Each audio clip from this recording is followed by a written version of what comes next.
صاحبي انا افلق، انا ممكن بس ده انا حبيبي عايزك تقعد. ولا عايز نقعد؟ تعالى نقعد. لو عادي، انت مش مش مشكلة. لو انت حابب ايه الصعوبات اللي واجهتك اول ما جيت الامارات؟ ايه الحاجات اللي كانت جديده عليك كانت صعبه ان انت تتاقلم معاها؟ كان كذا حاجه اللي هو لا المعيشه نفسها غير. الجو مختلفه. نفسه الجو نفسه مختلف، اه فاهمني. هنا العربي نفسه بيبقى مختلف، هنا تلات ارباع البلد بتبقى ماشيه بالانجليزي، اه فاهمني. اه فدي برضو كانت عقبه، اللي انا برضو كنتش احسن حاجه في الانجليزي. اه. كانت مثلا 50 او حاجه. بالك قد ايه في الامارات؟ سنه وثلاث شهور. هل في السنه والثلاث شهور دول طورت من نفسك في اه الانجليزي؟ اكيد، لا طبعا اكيد. اختلف الوضع. انت طبعا مع الممارسه، مع اه الممارسه لوحدك، فاهم، الانجليزي معاك بيتطور. بتبقى مجبر انت اه هتتكلم انجليزي. انت مثلا حد، لا انت حتى لو مش فاهم، امم بتلاقي مثلا حد قال لك كلمه، فانت بتبقى عايز تعرف ايه الكلمه. اه فبتدور، انت بتساله، بتسال حد مثلا عربي فاهم في الانجليزي اه الكلمه دي، فانت بتحفظها خلاص. اه.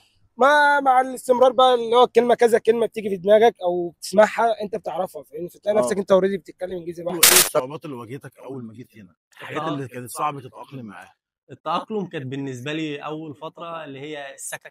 السكن. السكن وتغيير طريقة العيشة من حد مثلا عايش في شقة كاملة بتاعتك لوحدك أنت وأسرتك، امم و... وجيت هنا اتفاجئت إن أنت بتسكن شيرنج بقى. شيرنج اه وستة في غرفة أو أيا كان أو بارتيشن صغير. امم. فأنت طريقة التأقلم بس كانت أيوة. أول فترة صعبة عليا، بعد كده اتعودت. بس دلوقتي الحمد لله. طب ايه الصعوبات اللي حضرتك واجهتها في الشغل يعني او في المعامله اول ما بدات في الشغل؟